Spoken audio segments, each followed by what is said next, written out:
All right. Da da da do. Howdy, everyone. Oh, that's wonderful. Da, da, da, da. Yes, we will talk Spider-Man, but we'll get through the quick hits of news. It's not so much going on. Spider-Man is dominating the news cycle as predicted. So yeah, we will get to that. There's another thing I want to talk about, but I'm going to collect my thoughts on it and get that together for you all. There's a really good conversation that happened on my wall today regarding Denny Villeneuve's comments on the simultaneous release of Dune. I think there's some good accessibility and theater comfort conversations. So I think that conversation has mostly died down, but I'm gonna take a second to like collect my thoughts on that, and then I'll let everybody know about that. But yeah, I think it's really, oh God, come on, Streamlabs. Sorry, I'm just frustrated because they cleared my stuff out. That's fantastic. So there's no show title. Give me 1 second. Oh wow, thanks a lot. Just, just beautiful. Uh, Again, it just decided to take away all my banners.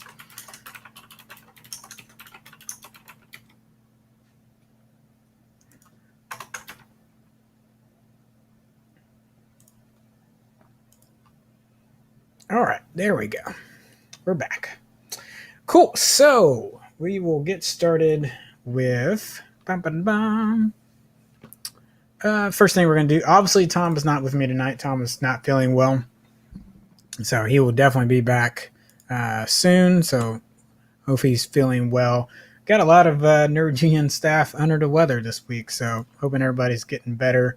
I just had various things going on this week, but yeah, we talked a little Spider-Man last night. I did not really. There's some things I want to break down. Took some stills of the trailer, and I want to talk about that. So that'd be what we do at the end of the show. But let's get through the news first. So Disney's Eternals comes out in November, and it's most likely going to hinge on the success of Shang-Chi. With the Delta variant going around in the U.S. right now, some theaters, or sorry, not some theaters, but some studios are already getting a little nervous about the fall schedule. Reportedly, Venom is also going to be potentially shifting dates. So Venom is currently slated to release in October. It could move to January, taking over their other movie, the other Spider Universe movie, Mobius. So we could see a shift there. Eternals most likely was not going to try to conflict with Spider-Man. So I think if Eternals moves, it's most likely going to be the end of the year. But pretty much anything that's November onward is trying to stay pat. It's the September and October ones that are a little dicey. Now, the other thing that's a little tricky with Shang-Chi, normally Labor Day weekend releases are not really... yes, everyone has more time to watch it, but people are doing more things outside as a result of the pandemic. So I don't know that that's necessarily going to be it's already in a low ballpark figure, and it's pretty pessimistic for pandemic numbers as it goes. So do I think a lot of people are going to want to come out and support this movie? Yes, but with this being the actual, we talked last week about some of the confusion about using the word experiment, but it is interesting that it's going to be the only one released recently for Disney Plus that doesn't have the Disney Premium option. So we're gonna have to wait and see on that and see what happens. I want that movie to do well. I think it will do well, but it is tough right now, and consumer confidence and going to the theater is not as low as it was before the pandemic started, but it's creeping back down, and for good concern. Normally, especially for a diverse movie, I would be 100% telling you be behind it and tell you to go support it. I can't in good conscience tell you to do that. So everyone needs to make the smartest decision for themselves. When things started to come back, at least the theaters were pretty empty. So when I was giving recommendations on how to do that, I felt fairly confident that like if you went to certain screenings, you'd be the only one in there. And some places where you're at, you might still find that. I know some of the theaters here in St. Louis, I still get to enjoy that a bit. When I watched Annette, it was me and two other people before it came on Amazon. So just please be cautious. Please be aware. I think studios have learned enough that we're not going to lose diverse projects. Although I'm still worried even saying that. So I put it out there. Just I want you to be safe. So please make the best and safe decision that you can. All right, where are we headed up to next? Ace brings up a point. Drive-in movies are a good alternative if you have access to them in your area. Yes, that is a fantastic. And I actually, of a movie that would be a good one to see at a drive-in, Shang-Chi is probably a very good candidate for that. And it'd definitely be a movie that most drive-ins will probably have, if not the week that it releases, probably the weekend after. That also wouldn't surprise me either if we get the kids are back in school. Labor Day is kind of like the last weekend to go travel, do an event, or do a vacation. So if Shang-Chi has low numbers the first weekend, I wouldn't be surprised if we see a bit of a bump on that second weekend before it ultimately starts to level out and go back down. So this could be a kind of a gotcha weekend for this coming weekend for Shang-Chi. And some people have already been able to see it. There's already been some early screenings and stuff of it to help generate hype for it. But again, some reviewers are still under embargo. I think some of the first scores are starting to come out. So we shall see. All right. One, I did not get to see this behind the scenes photo of the Matrix. So I don't know if they're just practicing the stunt. Because one, it looks like Carrie-Anne Moss is wearing a kind of a puffy jacket. Keanu Reeves hadn't shaved the beard. I don't know. Neo might be bearded up in the Matrix 4. CinemaCon is going on this week. And that's where we heard the original Spider-Man trailer was going to drop. Of course, it did not end up doing that. There was a leak over the weekend, and Sony fiercely fought to scrub that and get that trailer out. Yes, last night. We do know there's been footage shown of The Matrix 4 at CinemaCon. It's simply Neo walking out of a mirror to greet Trinity, and both of them are smiling. So it seems like it's that simple. There might be more footage. That was at the Warner Brothers panel during CinemaCon. So there might be more footage that comes out, but that's all we know right now. I will keep you abreast and try to give you updates on that as it comes out. Considering that December is coming up, it's only so many months left, and we were so worried about trailers. One for Spider-Man. I would love to see a Matrix trailer come out soon, but I feel like some studios are hesitant to push them out right now because of everything going on. So you'd hate to really do the ramp up for your movie and start spending the marketing dollars if you're not confident that you're going to be able to show it. Ergo, this is nice to see some behind the scenes of Matrix 4, but it might indicate that the reason we haven't seen a trailer is that it might end up being moved. So fingers crossed if we can see it. My big ones I got to see this year, though, are Dune. That's kind of the one that I've been waiting for the most. So it's not a knock on the other movies come out this year, but that's the one I need Dune to come out. Y'all can be excited for Spider-Man. I am excited for Spider-Man. I need Dune. If I get Dune this year, I'll be good no matter other date pushbacks that happen. All right.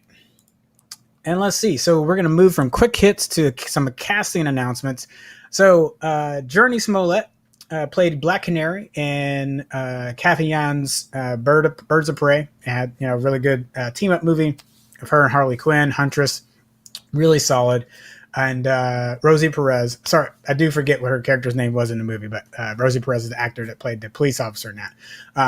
Really fine movie. I wish more people had seen it. But Journey Smollett was also in Lovecraft Country, and the showrunner for Lovecraft Country, Misha Green, again, we're sad that didn't get renewed for a second season, but they are teaming up to do a Birds of Prey movie that was confirmed doing a Black Canary movie. So it'd be a Birds of Prey spinoff, so a solo movie for Black Canary. No word yet if that's going to be a pre-story to Birds of Prey or if that's going to continue onward. I would suspect because we got enough intro to her in Birds of Prey it would kind of be retreading to intro her. So I think just a story moving her forward would probably make the most sense. But that's just me speculating right now. We don't know anything yet. And this is really good. Misha Green's a fantastic storyteller. If you've watched Lovecraft Country or Underground, she's immaculate. And these two already have a great history working together. So I think that chemistry on the set will shine through when we watch it. So this is Warner Brothers is messing up on a lot of things. Some of their castings though have been solid. So I think she was fantastic as Black Canary. And then I think this is a match made in heaven for DC. So kudos and good luck to both of you. I like it. That should not be there right now. Here we go. All right. Jonathan Majors is also in Lovecraft Country, but we'll get back to him in a second. So sorry, I don't know why the photo came out of order. All right. Our Flag Means Death is a pirate show being produced by Taika Waititi. He's also going to be starring as Blackbeard in the show. Fred Armisen has joined as a supporting character. We're not sure who he's going to be yet, but the series is based off of the life of Stede Bonnet, as an aristocrat who left his life behind to become a pirate. I don't know who leaves a cushy life like that to become a pirate. If you know how rough a pirate's life actually was, it's not Pirates of the Caribbean glamorous. Pirates' life is rather rough, and not mentioning all the other atrocities that they would commit to each other and to other people. So I know this is going to be lighthearted comedy, but we'll see what historical angle they actually keep with this. Again, they said loosely based off the life of Stede Bennett. But yeah, Fred Armisen, Taika Waititi, and sorry, I almost lost the. We got a lot of people in here. Let's see who's else joined in. We also got some Flight of the Conchords alum Rise Derby, and Roy Kinnear. I've not seen him in a little bit. Don't know most of the other names, so I'll track those down. See if I haven't seen him in some other comedy shows. But Taika Waititi is busy. Good Lord, that man is everywhere. He's gonna have to. I mean, kudos to him. If Taika's doing great, I'm glad Fred Armisen's getting back in some other projects. So good for them. But goodness, Taika, you're busy. So I said Shang-Chi has had some early premieres. It had its premiere this past week. And Ben Kingsley, if you don't remember, Sir Ben Kingsley, played the original Mandarin, or the fake Mandarin. It was an actor called Trevor Slattery in Iron Man 3. And also in a little short called Hail the King. All Hail the King, which showed a operative from the Ten Rings breaking him out of prison to take him to the actual Mandarin, who was upset that his name had been co-opted by Slattery. And we get a cameo of that in the movie for Shang-Chi, because Shang-Chi's father in the movie, Simon Yu's father in the movie, will be the Mandarin. So again, Ben Kingsley's not playing that Mandarin, but we will see his comeuppance for his actions in Iron Man 3. Along with some other, like Tim Roth's Abomination is apparently back in the movie, and along with Benedict Wong's character from Doctor Strange. I'm forgetting because we just talked about it. We just talked about it.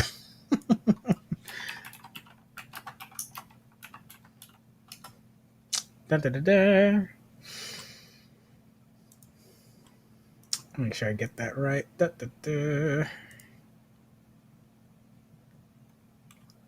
Yes, I know. Oh, goodness. That's what I was like. Surely his name's not. Really? His name's Wong. Come on, Disney. Come on, Marvel. Come on, Disney. Come on, Marvel. All right, moving on. So, Taylor Page, we got to get you some better headshots in the internet. Right, this is the best one I could find. There's some low grainy ones, so that's some behind the scenes knowledge for you. I was struggling to find pictures for Taylor Page, but Taylor Page recently came off stints on Ma Rainey's Black Bottom and on Zola, and recently finished filming on The Toxic Avenger with Peter Dinklage, and has now been picked up on another movie, Legendary Pictures their film called Brother, starring Peter Dinklage, Josh Brolin, Glenn Close, and Brendan Fraser. No idea on the premise on this yet, but it is going to be a comedy between all of them. And knowing Close and roots, knowing Brolin and Glenn Close's roots, and that Dinklage having his history in comedy, Brendan Fraser in comedic movies, that is a.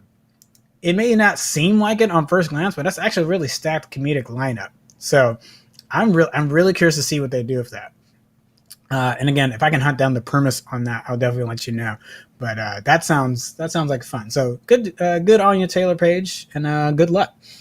Now, if you've watched the Fear Street series on Netflix, you may be familiar with our next actress.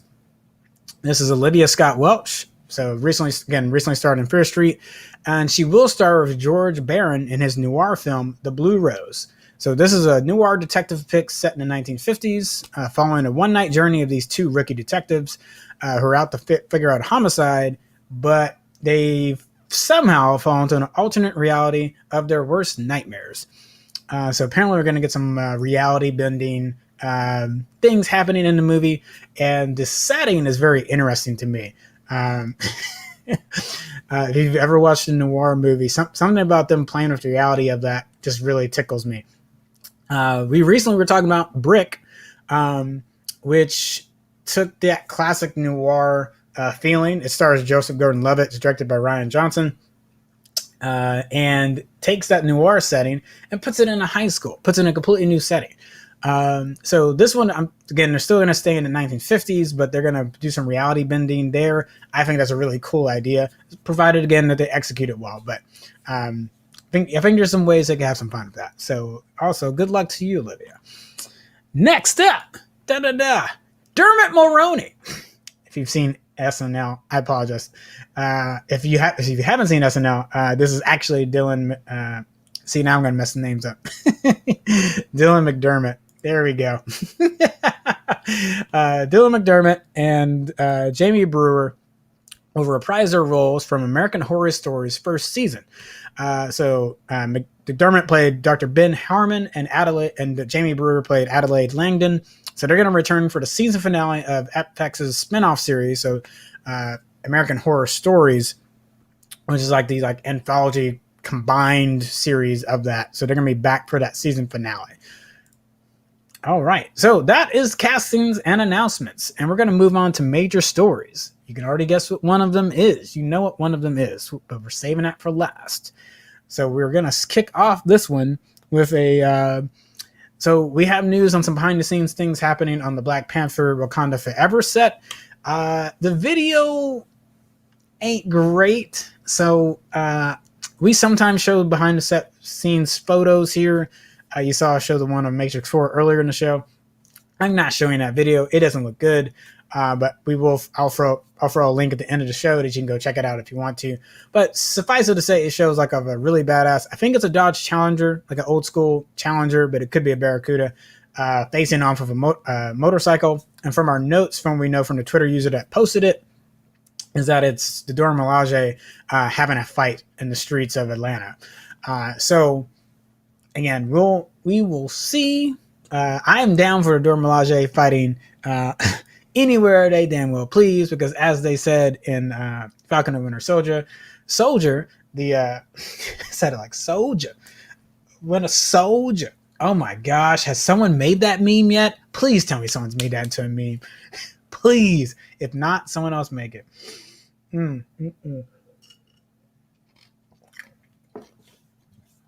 But I'm fine with Dora Milaje because they have Dora Milaje, as they said in Falcon, have jurisdiction wherever they deem to have jurisdiction. So, getting them more involved in the movie and not just Okoye, but getting the rest of the guard involved. That makes a lot of sense given the passing of Chadwick Boseman. So I'm all for it. And again, if you want to check that out, I'll grab the link in a moment and throw it into the stream. Next up, if you know Fu Manchu, there's a really good reason for that caricature not to be in Marvel Comics. It got phased out over time, and it will definitely not be making an appearance as Simu Liu's father, or as Shang-Chi's father, in the movie. Kevin Feige was very adamant about that. That's the reason they made some of the tweaks, having the Mandarin come in and play the father as opposed to what it was in the comics. So really glad to hear that. And again, people that have already seen it, we kind of knew that from premise wise, but really glad to hear that they went back to the drawing board on this, making sure that they weren't going to repeat the mistakes that happened in the comics, and learning from their mistakes on Doctor Strange, which they've talked about earlier this summer too, with Tilda Swinton and Kevin Feige admitting that they thought they were being smart, thought they were being progressive, and being really kind of like clever with what they did in Doctor Strange, recasting the Ancient One, but realized it just hit the same, you just ran into the problematic stereotype again. So you dodged one just to run into another one. But glad to hear that's not happening with Shang-Chi. I still need to watch it, so I'll let you know what I think when I actually get to watch it. But hopefully that remains true. And some more Feige news in the world of Marvel. Are you looking forward to another Avengers movie? Well, it might take a little bit. As indicated by the current slate that we have not seen an Avengers movie penciled in anywhere. So some have speculated that it will be at the end of Phase 4, but there's a lot of movies packed into Phase 4. And there's a lot of universe-shattering things that are already happening. They're already happening. But Kevin Feige was on record as saying that, and actually I'll repeat exactly what he said because I want to make sure I say exactly what he's talking about.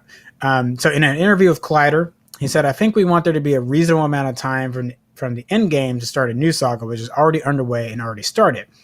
And then you need time, as you did in Phase 1, to build that saga before you start bringing everyone together."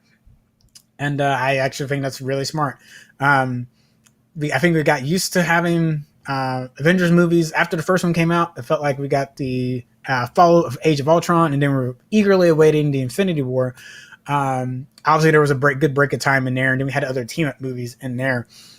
So I think the other thing that we have to take into account with this current phase is there'll definitely be more intermingling than we had before in the past, which I think will kind of serve that gap of, yes, the Avengers may not have as a group have coalesced into something to take on a major threat, like Kang, like Kang.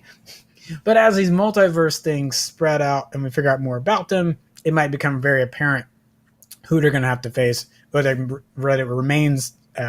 Kang remains that threat or someone else pops up. Someone else could pop up. I don't know. He might be a galactic threat, a gigantic, a large threat, a galaxy-spanning threat, even. Could be. I don't know. Everyone just assumes it's Kang. I'm just saying. But yeah. Not to mention, I have my problems with Avengers Endgame, but like that's like your pinnacle right now. So if Feige wants more time to like build us back up to another Endgame, I'm all for it. If that means we don't have an Avengers movie for a bit, I'm good. Let me know what you think in the comments, though. Do you think we need an Avengers movie post haste? Do we need to know who's leading the team, who's leading the charge right now? Who are the main players? Who's going to be sticking around?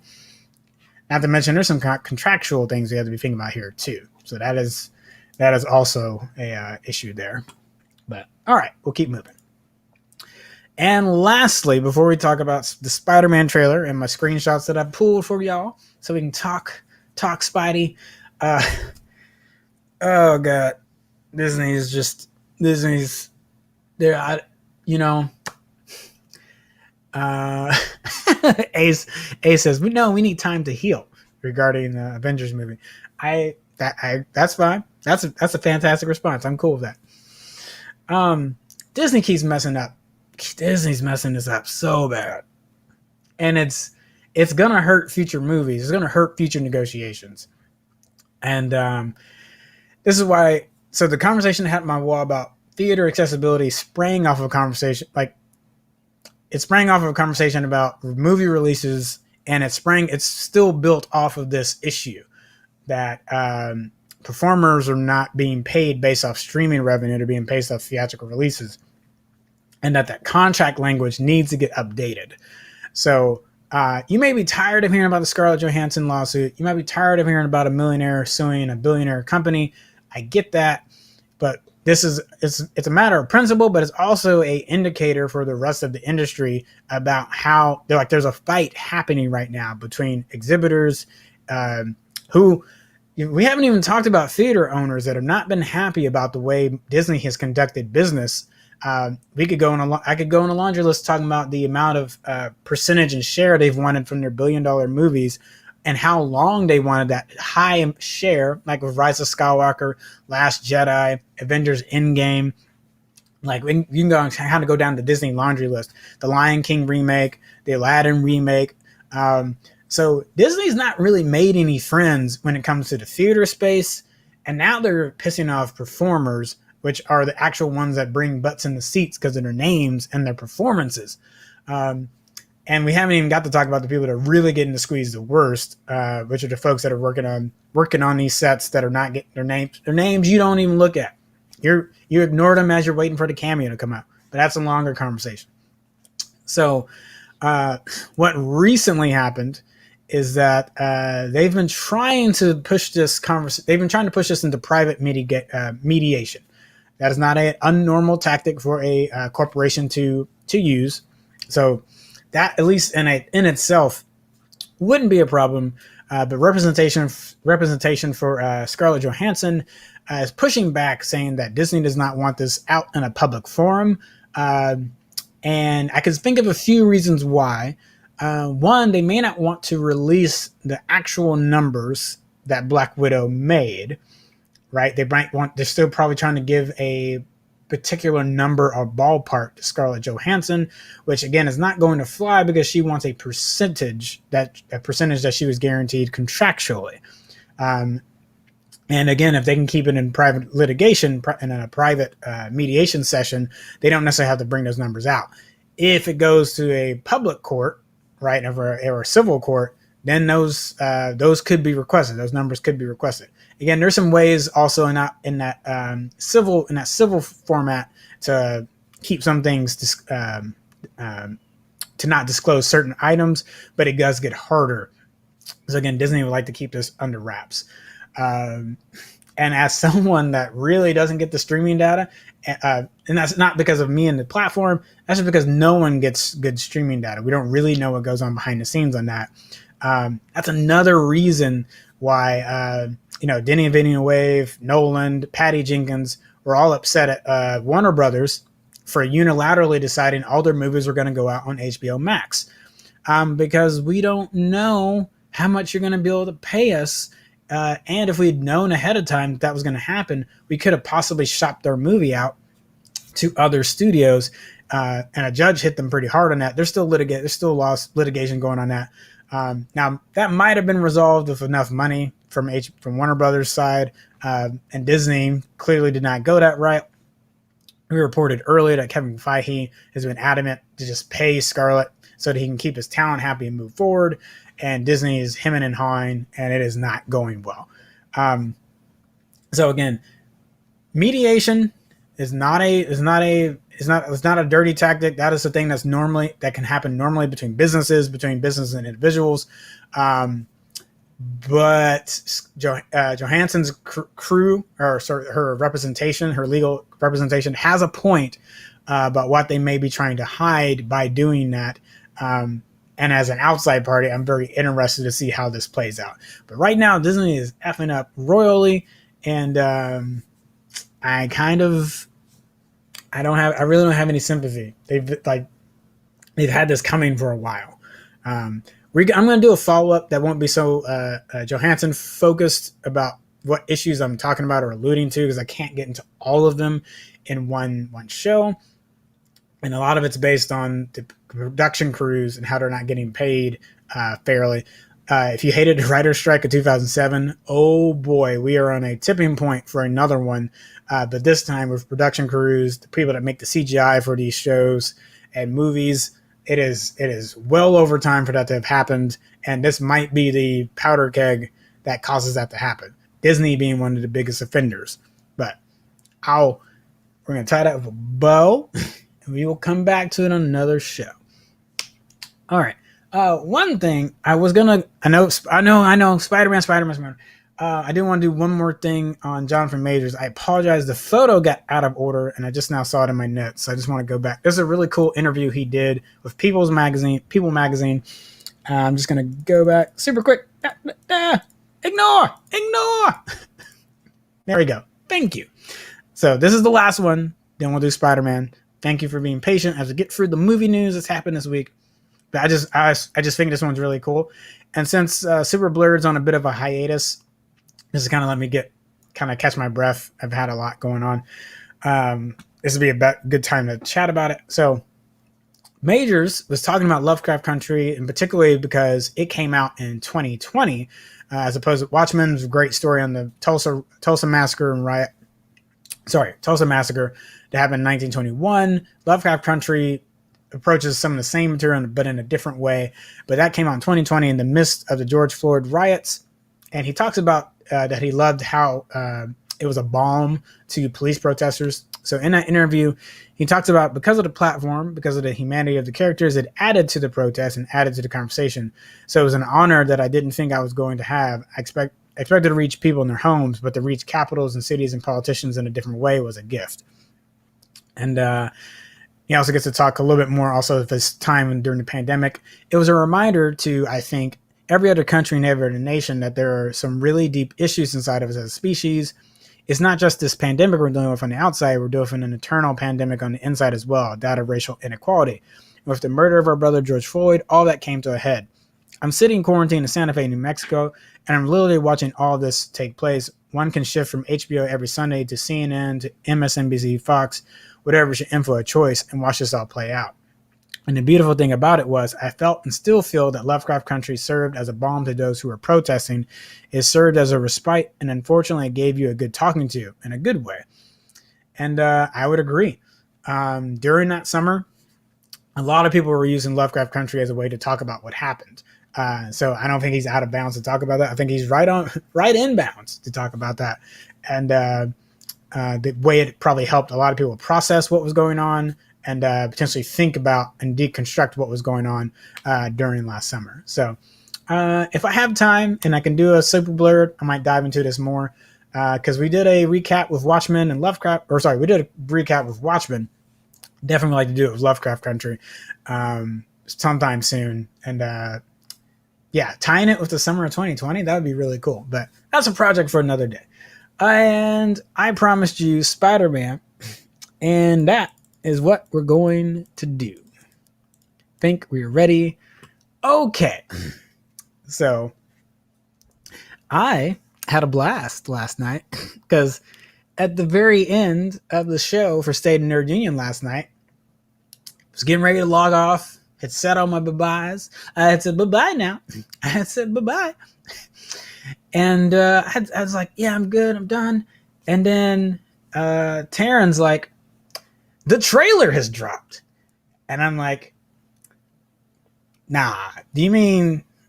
Now, first, this is not saying that Taryn does great research. I thought maybe, are you still talking about the one that came out this past weekend, the leak, that got scrubbed and taken down?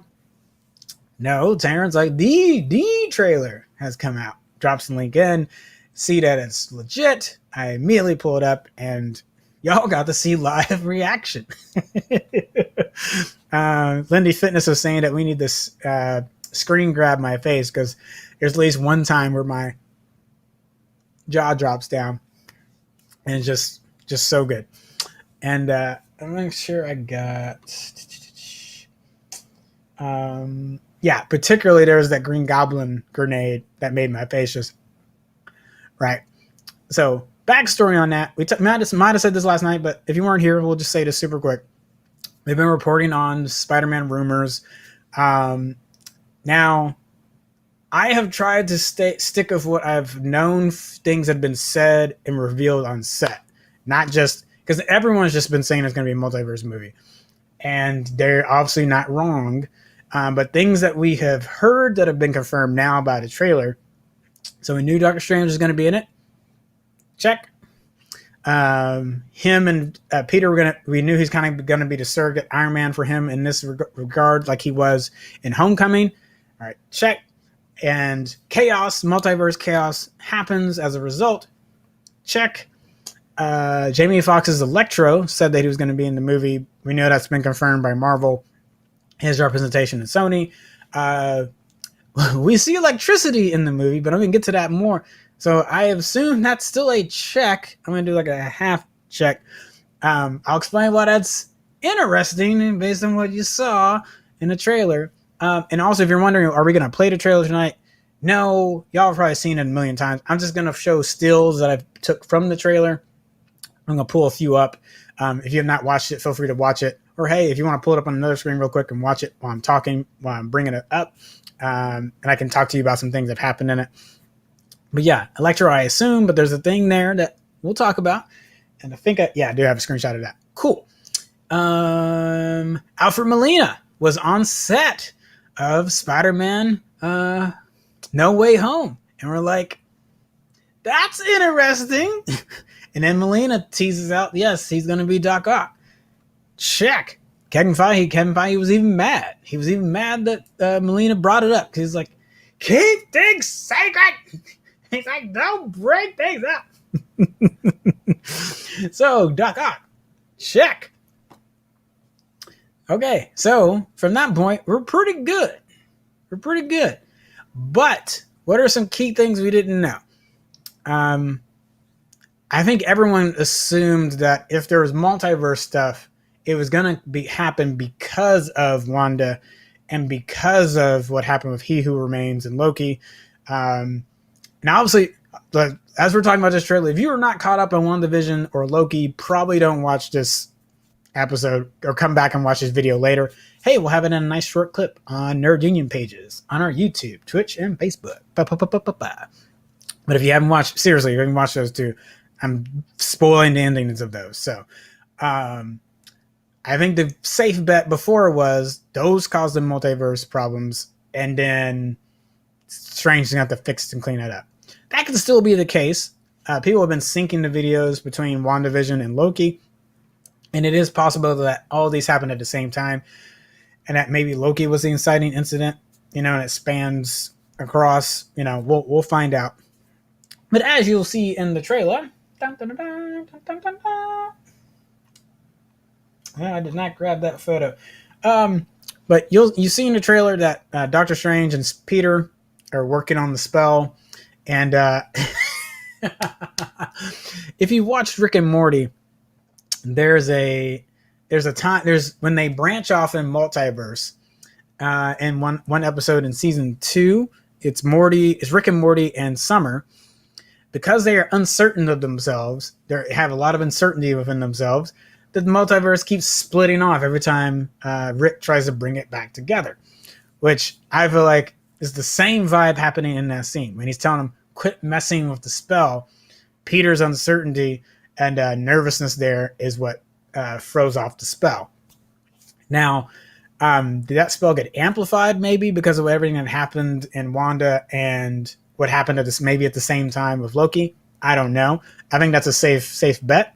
And honestly, it wouldn't be surprising if Marvel is doing that, because I don't know if you remember this, but the original Avengers movie, the lead up to Avengers 2012, was what Kevin Feige and Marvel called Nick Fury's Big Week, which was the run from Iron Man 2 all the way to Avengers, with the end of Cap being found from the ice, the Thor's hammer, Incredible Hulk, the destruction in Harlem, all just boom, boom, boom, boom, boom in the lead up to Avengers 2012. So even though, again, that's not happening simultaneous, I would not be surprised if Marvel is using kind of a similar thing happening here. Now asked, or does this choice become a Nexus event? Yeah, and it very well could, and maybe the TVA is ineffective right now to be able to do anything about it. And or maybe Strange being there, they're confident that he can handle it and get it back under control and then maybe it doesn't.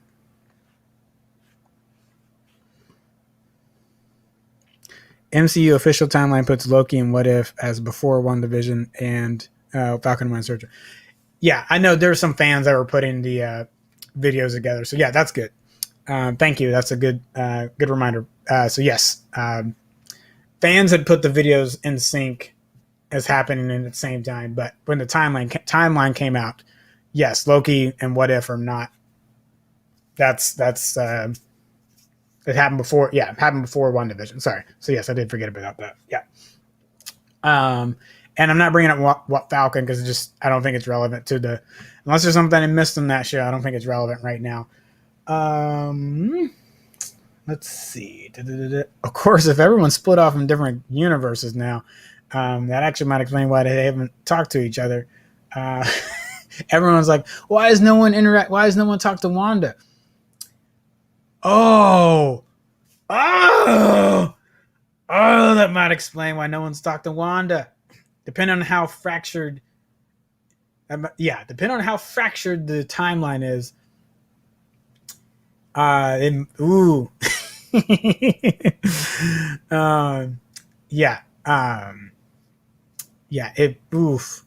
That'd actually be sad because the adventures in different spots, so they don't even know they can't communicate to each other, or not talking to the same Wanda and not to the same Falcon.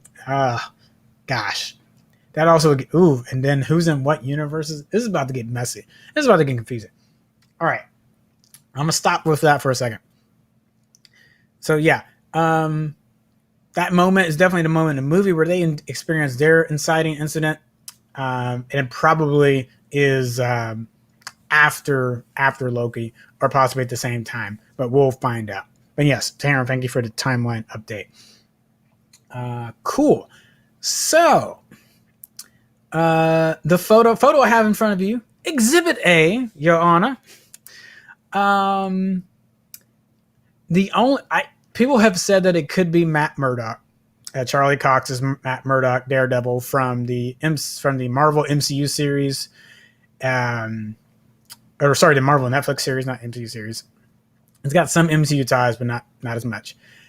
It could be him, but the screenshot before this does show a man in a white shirt walking into that same office. It's so quick that it's hard to grab. It's really hard to grab. See if his sleeves are rolled the same way. And that guy, unless Charlie Cox just has gotten super wavy hair, that's not the same dude. So again, I know the internet loves it. And again, maybe it's a misdirection because maybe that guy is doing something else. Maybe he does come into that room and then that is still Matt in a different scene, because that's a lot of police reports in front of them for it to be the officers doing that with Peter. Seems a little odd. Nell saying it's his forearms. Yeah, Charlie Cox's arms are pretty hairy. So that could be him. And he's been rumored in this quite a bit. So a little tease for Daredevil trying to litigate or protect Peter in the beginning of the movie would make a lot of sense. And obviously he's getting questioned about Mysterio's death.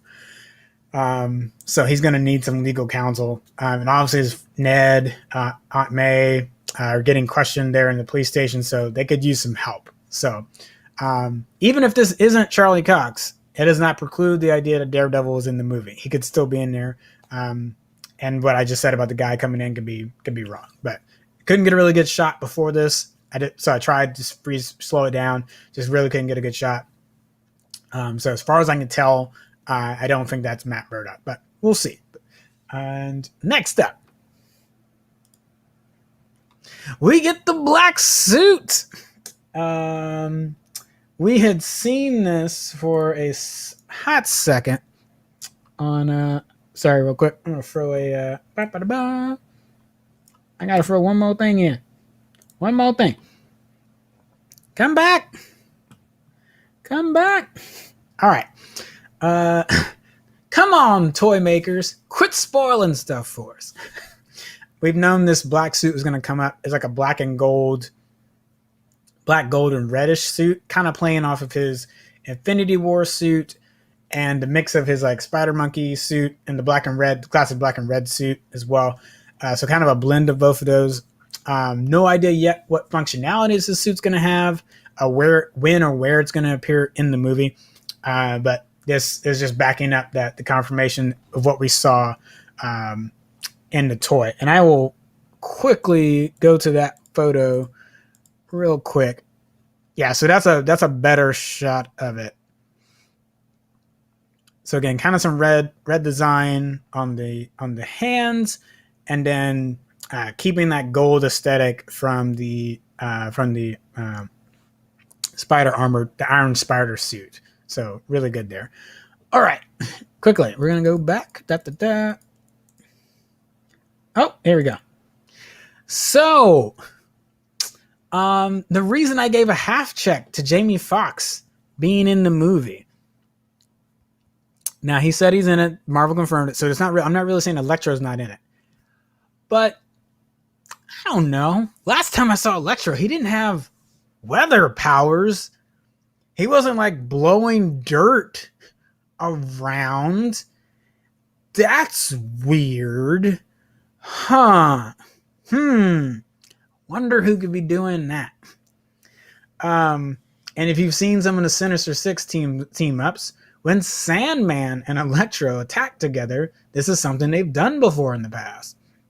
I also half wondered, because of the elementals that were shown in Spider-Man Far From Home, could this be Quentin Beck, a version of Mysterio that's back and is tormenting with like holographic tech, right? So even if this isn't actual Electro and Sandman working together to cause his destruction, could it be Quentin Beck doing something there? So there's some different possibilities, but that's a lot of sand. That looks like a lot of particle effects.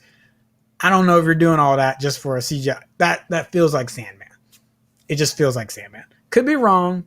So again, I got some different ideas. That lightning's got to be Electro to some degree. Now his lightning in the Andrew Garfield movies was kind of a more bluish color. So I don't know if they're just like decided to drop that aesthetic and go somewhere else. So we will see. And yeah, someone let me know if there's other theories that have been thrown out there. Those are the ones I've got so far. I might read some other speculations, see what else, who else could possibly be, and be. Did you talk about why the interrogators asking the drones are Peter's? He probably, knowing Peter, he probably told him. Yeah. And or maybe his legal counsel told him to admit that, yeah, that's his tech. You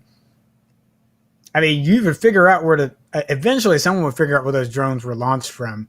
There's a bunch of drones in the middle of London just strewn about now. So, and they've all got Stark tech on them. So I think it's kind of unavoidable. It's like, he can't downplay it and just say it's Quentin's. He can't just say it's Quentin Beck's, Mysterio's. Like, I don't think that would fly. So I think he's got to take that L, unfortunately. Like, yeah, now does he have to tell them that he accidentally gave it to Quentin? I don't know. Maybe he doesn't need to do that. Let's see. Next up, I don't know if the internet has identified what the box is.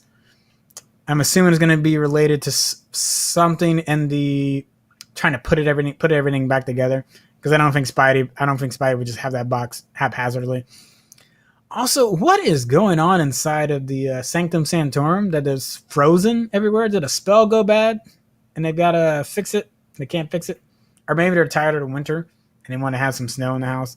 I don't know. It seemed really weird. But yeah, getting to see some astral projection. Maybe he's trying to knock some sense in the Spidey. We also see them. Dr. Strange has to let it go. He's a drama queen. He's dramatic. I'm trying to tell y'all. But yeah, it seems like him and Peter, after they cast the spell, are going to butt heads. Steven. All right, that sounds weird, but I'll allow it. I assume they're going to continue to butt heads. We see the train sequence in the desert, and then we see them here still butting heads after he casts a spell, he's warning Peter to be careful what he wishes for. So yeah, I don't think it doesn't necessarily. People have said that he's going to be another villain in the movie. Let pump the brakes. I just think he's the voice of reason after he screws up and does the spell that Wong told him not to do.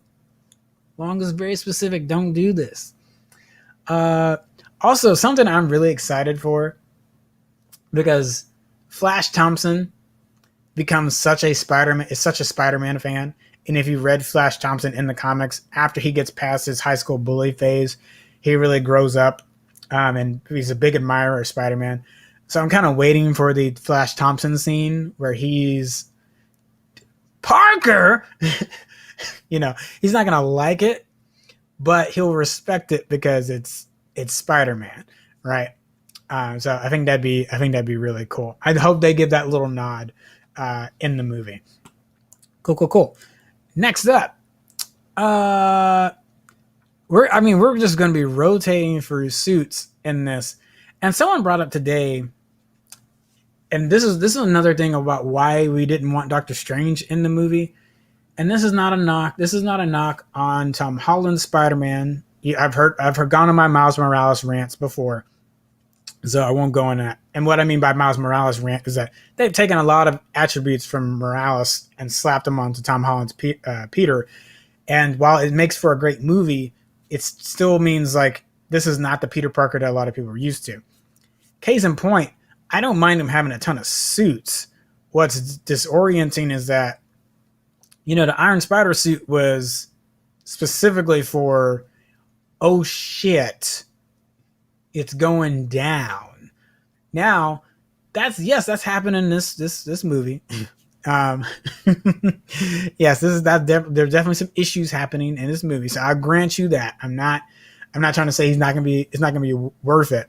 But there are some people that have voiced their concern of like, we've barely gotten him in his own. He's barely gotten him in his own suit. Ergo, Homecoming was still a Stark suit for most of the movie. Far From Home, still a Stark suit for most of the movie. And in this movie, still relying on Stark tech for most of the movie. Now, I don't know. It's just weird.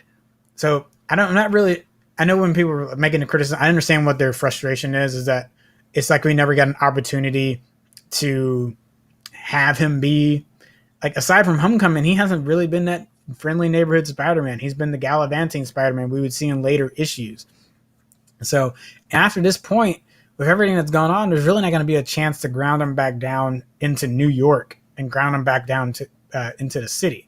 So it's kind of one of those things of like, his adventures are great. We enjoy what we're seeing, but there's a piece of Spider-Man that's just kind of inaccessible right now. And because of the trajectory, I don't know if we'll ever be able to get to see that Spider-Man in this current iteration, especially if Tom Holland signs up for three more movies, as has been reported that he's going to do. So this screenshot I have up is not a knock on the Iron Spider. I still love that suit. I love seeing it.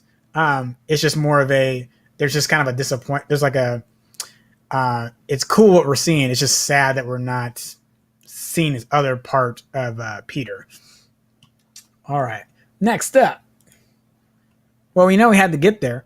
And I apologize. I did not get to grab. I failed to grab the other screenshot I wanted was. So I'll leave Doc Ock up here and we'll talk about the grenade, because we have to talk about the grenade, because as much as the sand and the lightning was like Electro and possibly Sandman and stuff like that. And I'd already told you, we were predicting Doc Ock in this movie because of Molina, and he confirmed it. The grenade and the laugh, though. We got late notice. I didn't think anything of it. I felt like it was fake. I thought it was just a fan kind of throwing it out there. But we got some late notice that Willem Dafoe might be in the movie. And that's the jaw drop that I had last night. Because I was like, no. Y'all didn't do that. Man, come on. Y'all didn't. Come on, Mark. Nah, you didn't. Did you?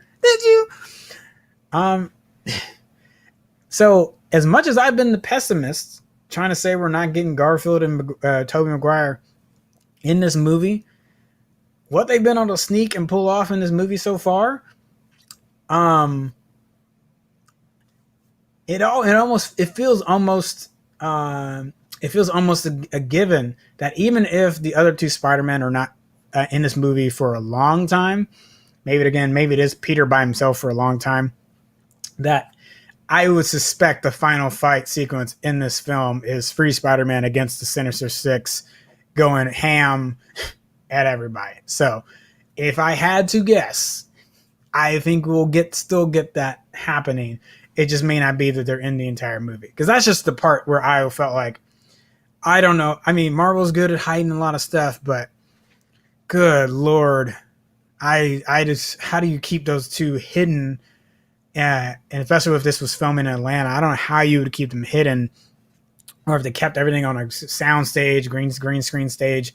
So again, if Marvel pulls it off, and I hope, I know we're gonna get another trailer. I really hope we don't. I would be fine if if this is the last trailer we get, do that, please, Marvel. Please don't give us another trailer. Just let everybody, keep it to themselves. All right.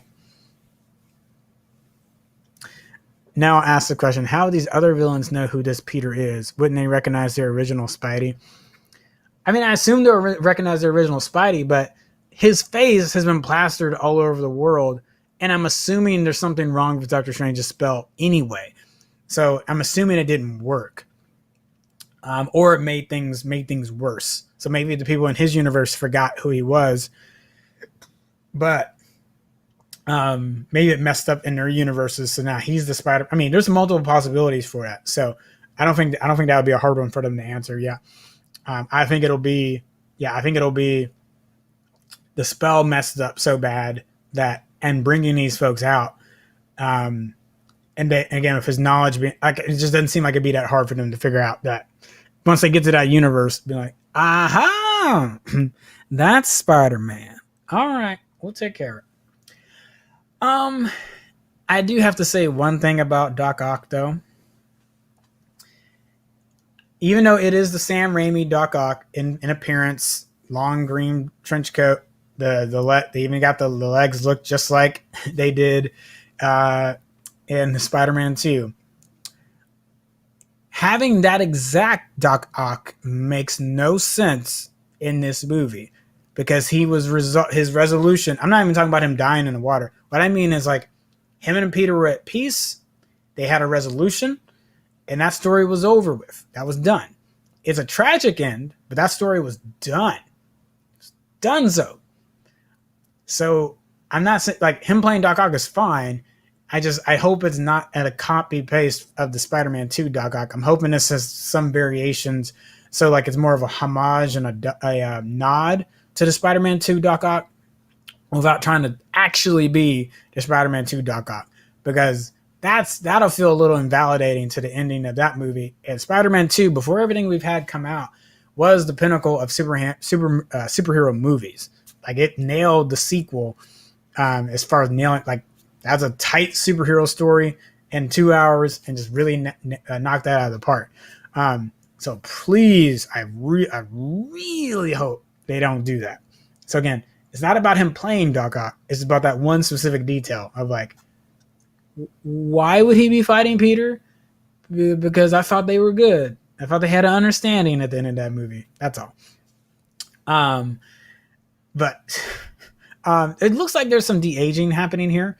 So a little bit of CGI touch-up to Alfred Molina. Alfred Molina is getting up there in age. So I'm assuming they did some digital touch-up to get him to look closer to what his 2004 version of himself looked like. So again, it's not a knock on Molina. Disney's been using this tech all over the place, so it's not surprising that they've done that here. So it can just kind of look as like the lighting just is a little bit different. Doesn't look like exactly Molina's face, so they probably did a little bit of a CGI touch up there. So it's on that same de-aging tech they've used before. But I'm excited. Doc Ock is one of my favorite villains. Spider-Man's, like, if we're talking about rogue galleries, Batman and Spider-Man, Those are the two, baby. Spider-Man. If you argue that Spider-Man's better, I won't. That's not real. I don't care. I could argue Batman's better, and I don't think we're really losing sleep over those two. So this is great to see them all thrown in here. Some last little things. So I'm still waiting. I got a friend that's going to try to work on this. So speculation I've seen on the internet is that because of that, if you see that orange circle that's kind of emanating in the photo, some people have thought that maybe it's another magic user. Maybe this is another sequence with Doctor Strange that we just obviously don't know about yet. So, but again, the figure is very dark. Some people have thought that it could be Kurt Connor, aka the Lizard, sneaking up on Peter, and he's been a member of the Sinister Six before. When he's in more of his deranged states, or the Sinister Six takes over him, or depending on the version of the Lizard. So that's not out of the realm of possibility. I could believe that. Again, it could just be another villain that we just haven't seen. But the orange is a little weird. It seems like that might be it could be a magic user that's there. I was gonna say maybe Mordo has come out of the woodwork to take a shot at Doctor Strange, even. So maybe that's what's happening here. That seems less likely. But some folks have said the Lizard. Maybe we'll get a cleaner shot of this, and someone's break it down. We'll figure out who it is. And also, I mean, orange being Green Goblin, but it's too much. There's too much orange going on there to be Green Goblin. It doesn't seem like it would match. So, be cool if it is. So what do we say first? Possibly the Lizard. Could just be any one of the villains that have been announced so far, but we just can't tell from the shot. It could be a magic user as well. So we'll see. Did I have? I think I had one. All right, and then we're back to the still. So, oh man, it was good. It's good. It's a good trailer. I know they're gonna do another one. Now saying this would win without even a trailer, like I said before. Yeah, I would agree. I think you needed a tease just to at least wet the fans, to simmer them down a little bit. But yeah, I don't think you had this. Oh man, I don't. Now, Kevin Feige was pretty upset at the actors breaking silence, and JB Smoove recently in an interview. I've got to hunt down the interviews. I apologize that I don't have it in front of me, but me and my other film cohorts today were having a conversation about this. JB Smoove played one of the teachers on a Euro trip in the second movie, and he brings up, or he kind of gets, an interviewer asks him a question. He asked, like, so which Spider-Man did Tom Holland have the most fun interacting with? And he says Garfield. And I don't think he realized what he did, and didn't realize that he accidentally let that slip. Again, I'm trying to hunt down the interview. We had this conversation today. I hadn't had a chance to do it yet. So he might have inadvertently given the confirmation that we haven't had yet, even though everyone's highly speculating that it's going to be this Spider-Verse team-up. Now says, this was a correct type of tease. I know we talked about trailers before that most don't do things this well. Yet it seems some quick toss out of the trailer once the leak happened. And they were so we'd had news they were going to release it on Monday before the leak even happened. So whether they were going to delay it, whether it wasn't ready, I don't know. But we'd had info that was going to come out on Monday regardless. I think if there was any hesitation, that was gone after the leak happened. So if Monday came and no leak happened and they were thinking about, maybe we'll delay it a little bit more, then the leak took all that out. They were like, nope, we can't sit on it anymore. It's got to go out. And way to get it out on a Monday. Get us all talking about it for the rest of the week. Be the head story, Sony. Very smart of you. Look at you. Just genius. You think you slick, Sony? You think you slick? Let's see. Yeah, so I'll open the floor. If I missed anything, if you're like, how did you not talk about this? Let me know. I'd be down to talk about it. I also find it funny that seconds after MJ is like, I never want to web swing again. I'm good. What do you have to immediately do to get away from the crowd? Web swing. So I think that's watching these two movies back to back, watching Far From Home right into No Way From Home. That's going to be really cool. I think that's going to be a really cool sequence. I think that'd be super funny. And yeah, there's been some photos, pandemic time wise, of Kristen Dunst and Emma Stone walking together. I don't know for sure if that was caught in Atlanta.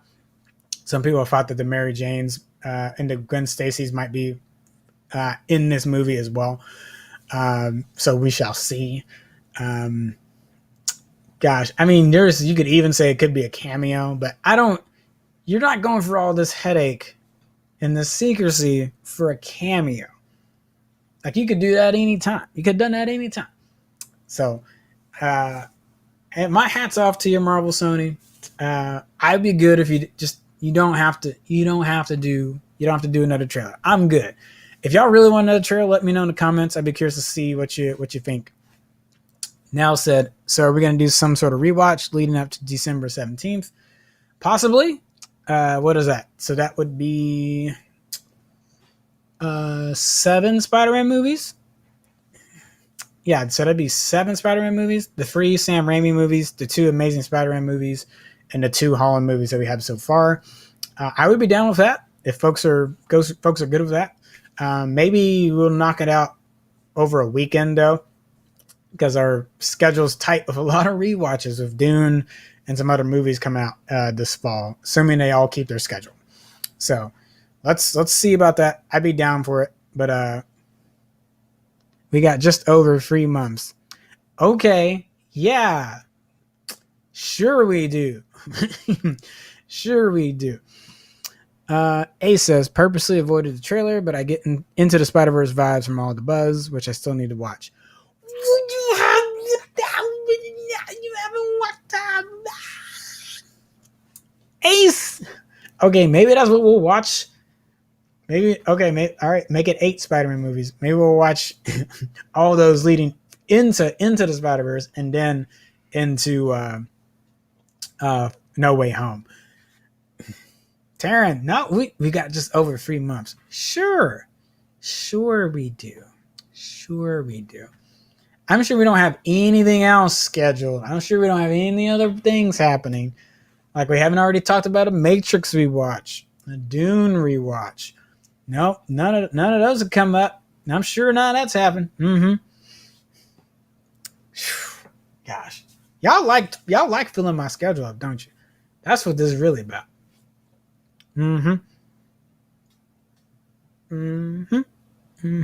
All right, so that's the show.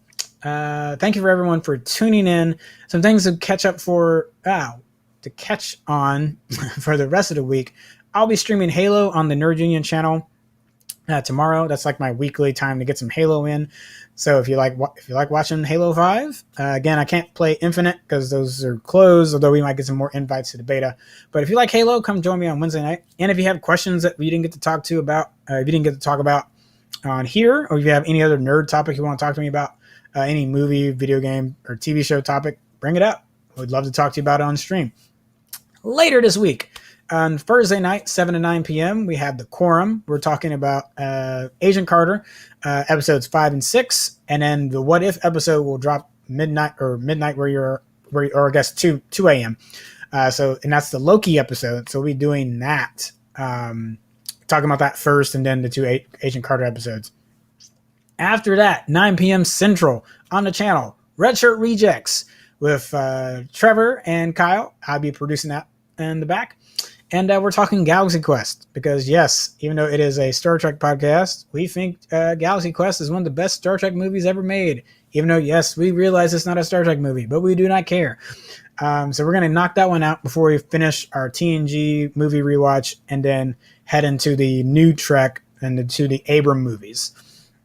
Let's see. What else did I forget? There's one last thing. The Rundown with Taryn Bell will be out sometime this... as always, comes out during the weekend. And as much as we've been talking Spider-Man, there's other news stories that we don't get to talk about during the week. And that's what's going to happen with Taryn Bell on the Rundown. So, Alan? Tim Allen? Is that what we're talking about? Is that what we're talking about? Cool. All right. And we got a really cool Patreon thing that we're working on, and I'm just going to tease it. Alan Rickman. Yeah, that's right. That's right. Why didn't you say Rickman? Who just puts out a first name? Put Rickman. Or a full name. Good Lord. Alan. There's two Allens in there. How am I supposed to know you're spelling Alan right, or you guys? Okay, whatever. Fine. You two just crack me up. Drive me up a wall. No, I'm kidding. All right. Anything else? Yeah. You and Alan Rickman are on a first name basis. That's interesting because that was going to get morbid. All right. I'm going to stop. Cool.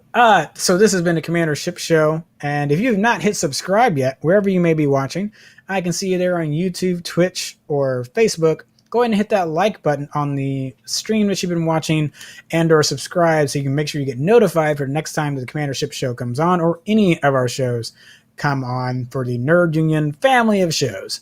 And until next week, I will see ya.